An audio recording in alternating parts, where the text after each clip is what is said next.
இந்த சோசியல் மீடியானால இன்னும் எத்தனை குடும்பம் நாசமா போகுதுன்னு தெரியல. தஞ்சாவூர் மாவட்டம் பட்டுக்கோட்டை பக்கத்துல இருக்க மதுக்கூர் அப்படிங்கிற ஒரு பகுதியை சேர்ந்தவன் தான் வினோத்குமார். இவனோட மனைவி பேரு நித்யா. இவங்களுக்கு 12 வயசு 8 வயசுன்னு சொல்லிட்டு 2 மகள்களும் 5 வயசுல ஒரு மகனும் இருக்காங்க.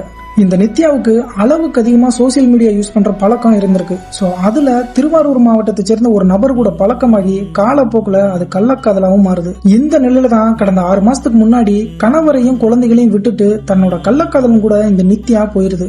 இந்த வினோத்குமாரும் அடிக்கடி நித்யா கிட்ட போய் வா நம்ம 2 பேரும் சேர்ந்து வாழலாம் அப்படின்னு சொல்லி கூப்பிட்டுருக்கான். ஆனா அதுக்கு அந்த நித்யா வர முடியாது அப்படின்னு சொல்லிட்டு மறுத்துருது. சோ இதனால ரொம்பவே மன உளைச்சல்ல இருந்த இந்த வினோத்குமார் கடந்த அக்டோபர் 10ஆம் தேதி வேலை முடிஞ்சு வீட்டுக்கு வர்றப்ப தன்னோட குழந்தைங்க சாப்பிடறதுக்காக சில பலகாரங்களையும் வாங்கிட்டு வர்றான். அப்படி அவன் வாங்கிட்டு வந்த பலகாரத்தை அந்த குழந்தைங்க சந்தோஷமா சாப்பிட்டுக்கிட்டு இருக்கும் போதே அவனோட 2 மகள்களையும் வீட்டுக்கு வெளியே போய் விளையாட சொல்றான். சோ அந்த குழந்தைங்க போனதுக்கு அப்புறமா அவனோட மகனை தூக்கி மடியில உட்கார வச்சாவன் அவன் கிட்ட இருந்த அந்த கத்தியை எடுத்து அந்த பிஞ்சு குழந்தையோட கழுத்தை துடிக்க துடிக்க அறுக்கிறான். ஃபர்ஸ்ட் தன்னோட மகனை கொண்டு இந்த வினோத்குமார் வெளியே விளையாடிக்கிட்டு இருந்த தன்னோட மகள்களையும் வீட்டுக்குள்ள கூப்பிட்டு அதே மாதிரியே கத்திய வச்சு கழுத்தை அறுத்து துடிக்க துடிக்க கொள்றான்.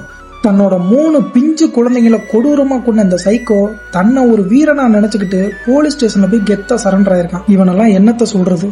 தயவு செஞ்சு பெத்தவங்க 2 பேருக்குள்ள ஏதாச்சும் கருத்து வேறுபாடு இருந்துச்சுன்னா ஒண்ணு பேசி நல்ல முடிவாடுங்க, அப்படி இல்லையா பேசாம விலகி போயிருங்க. அதை விட்டுட்டு நடுவுல இருக்க இந்த பிஞ்சு குழந்தைங்களை தயவு செஞ்சு எதுவும் பண்ணாதீங்க. இதை பத்தின உங்களோட கருத்தை மறக்காம கமெண்ட்ல சொல்லுங்க.